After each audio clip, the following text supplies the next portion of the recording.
You guys are fucking triggering me left and right here. Okay. I was 14. I'm riding home on my bicycle. I get this fucking horrible feeling in the pit of my stomach, right? I drive up, there's this little bar by my house called Carnoots. And I just had this, just going home always sucked. And I just had this bad feeling. Of course, I drive by Carnoots and there's this big crowd out in the parking lot. And oh no, I drive up. There's my father having a fight with this old drunk, a guy like in his 60s, right? This big old dude. And my father's losing, all right? So it's like I'm watching. And worst thing is, back in the day, getting T-shirts that had school names on was a big deal. We had played at Hotchkiss Prep School, and I stole this great T-shirt, Hotchkiss Prep on it, right? And it's my favorite T-shirt. My father's wearing it, and it's torn and it's bloodied. And I go up and I'm standing there, like everybody go, "Your father's getting his ass kicked." I go, "Fuck, go ahead, Fred. Have a good night, man." Jesus Christ! So he ruined your shirt, and he probably took it out on you a little bit later, because you probably weren't winning fights. By that time, I could kick his ass, so it stopped. So were you? Did you struggle in school? I was good in school. You're good in school. A lot of times, kids who have trouble at home have trouble outside the home too. I was hell bent on getting out of there. I was going to use any mode necessary. So education was the. I got a scholarship to go to a local parochial school. Athletic or yeah, academic. Okay. And the academics were great. And it also got me out of the public school, which is a lot, and a lot of distractions. There's a lot of racial divide, a lot of problems. I was always dodging the black kids, always dodging. I had a target on my back. So going to this private school, I wasn't living there, but going other side, it gave me an opportunity to actually not be in that world anymore. And I just wish I learned how to type, though. There's one thing I wish I really took advantage of. Learning how to type. I remember my grandpa, who's in his late 70s now. He talks about like doing class where he's like, "I'm the shit," and he was a farmer and trucker, that kind of guy, and was like, "Shit, I remember they were trying to get us. They told us these typewriters are fuck. They said they're like the way of the future," and I was like, "There ain't no way in hell I'm learning this bullshit. This is for the girls. They'll do it." And then and he'll even say, "It's like, I wish I took it serious." He's probably at the time he's like, "I'm 68 and I can't type worth a lick," and like he's still like hunting and pecking or like dictating to people. Yeah. I've said before, it wasn't until 2019 that he started texting. His only text up to 2019 was my grandma texting him and saying like, "Hey, do you mind if we have company over tonight?" And he just said, "No." Like, don't bring anybody over. And that was it. No, I took it the other way. "Do you mind?" "No." Or I'm sorry. He said, can we have company over tonight?" No. No. And she's like, and I was kind of proud of him. I didn't think he knew how to text. I was expecting him to call me. Dude, when I was young, so I went to college in like the early first half. Well, I started college the first half of the 90s. And there was like debate over whether or not computer skills were good. Right, because there was an argument that it would pigeonhole you into a worker position.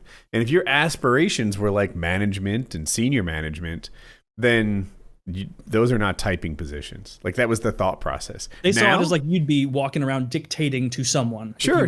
That's probably around that same time where there was that like Life article about computers being a fad. Or something like that, though, right? The internet was going to be this fad that would just like come and go. That's that idiot economist like Paul Krugman, who's wrong about everything. Where he was like, by the time 2003 rolls around, the internet will have had no more impact on the economy than a fax machine. It's like this guy's still allowed to give opinions about the economy. Like that should. First of all, the fax machine had a huge impact on the economy that can't be overlooked.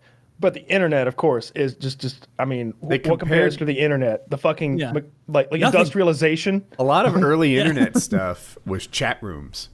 And now, it was chat rooms and company billboards. It was the equivalent of like a glossy pamphlet they'd hand out. There's 5 or 6 pages for Coca-Cola that explains why you drink soda or something. I don't know. And chat rooms was, to me, early internet. And there was like legit debate over whether this was the next CB radio. CB radio, I'm told, in the 70s was like this hip thing, everyone talking to each other, and then it just kind of faded away. Did you ever have one? Like fuck around on? I had one in the Tacoma. Yeah, I wanted one really bad. As a kid, for some reason, I was fascinated with like walkie-talkies. I thought I thought the science of being able to like talk to a guy, you know, that wasn't in front of me was really cool. Obviously, we had telephones, but this is the thing you carry in your pocket, and this is pre-cell phone.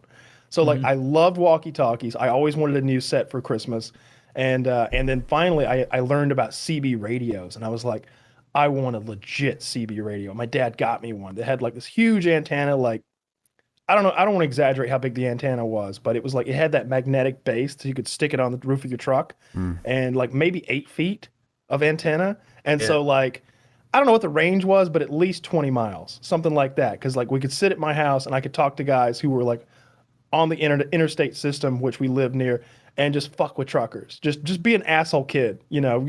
Breaker 19. Breaker 19. Or you'd hear like some lady like talking to a guy, like having a private conversation, like it was like, hey, how you doing tonight? And he's like, I'm just sitting down on my easy chair, about to have a beer, and got the dogs here, just looking at the moon, thinking about you. And she's like, oh, that's so sweet. And I come on there.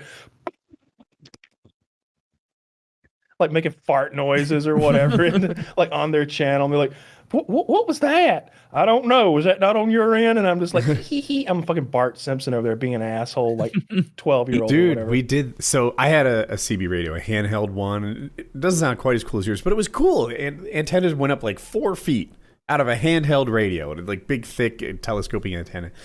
And mostly, I was just a dumb kid with nothing interesting to say. So I would ask for radio checks. You know, I'd be like, all right, this is Pirate Bear. Can I have a radio check? They'd be like, coming in 5x5. It's the only way I knew how to get people to respond to me. I'd ask for radio checks. I'd do it every fucking day, 10 times a day. I'd ask for radio checks. And although one time I did what you did, which was like to sort of interrupt people's conversations and maybe doubt that somebody was telling the truth, like that kind of thing as they're, you know, talking on the radio. And this guy, I don't know what system he had, but I think he used my signal strength to find us. And so I keep talking, and he's like, I'm finding you. And I'm like, you know how the hell you are? You can't find me on a CB radio. I'm on a CB radio. Yeah. And then he's like, hell you are. Yeah. And then he's like, I'm in a tow truck, and I'm in front of your house. And he was. It was like, this motherfucker. Oh my God. Now, I wasn't dumb. I'm like 14, so I'm pretty dumb, but I'm not like a dumb. Yeah. And it's like, he doesn't know which of these houses it is, right? He just knows that I'm nearby. Yeah. So we went radio silence there, and the thread ended and stuff. But yeah. Getting close, loser. Like, yeah, but he legit found us in his tow truck. And there's a horror movie that has this premise where they're like messing. Yeah. Yeah, and then like the semi chases him down, and it's like it's a guy. Really terrible. Is that Jeepers Creepers? I don't think it's Jeepers Creepers. No, it's like a guy and a girl like on like a road trip, and they're like goofing around on the radio. Oh, I know what it is. I think it might be Jeep. Anyway, it's like the guy in the semi is on there, and the dude who's driving the car gives the radio to his girlfriend, and she's like flirting with him. Like, he's just like, well, I'm not much to look at. And she's like, looks don't mean anything to me, Big Bear. Like I just like your voice, and I can tell that you're a real man, a working man. And like they do this whole thing where like she's flirting with him, and she tells him that she's staying at this motel, and they're at the motel, and then the truck driver actually shows up, goes to the motel room that she told him about, and kills whoever's in there, because it's just some dude, you know, staying in a motel room. So she's like unrelated to her, the dude. Unrelated to, and she's just like, yeah, bring a bottle of pink champagne. And he shows up with like this bottle of pink champagne, and like it's a dude, and he murders him.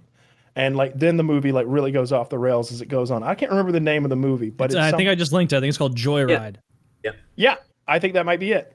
Huh. Yeah, I've seen that movie. It is, you know, it's not great. I'm surprised It's not you remember. good. No, I'm surprised you remember that much about it. The part you got to, or just describing, it doesn't get any better. It's that over and over. And then I think in the end, like there are a lot of opportunities for the smaller car to escape from the semi. Of course, because it's faster in it's a every semi. conceivable way. Yeah. Yeah. This guy isn't. It's not even just regular semi. I think for most of the movie, he's like pulling a load.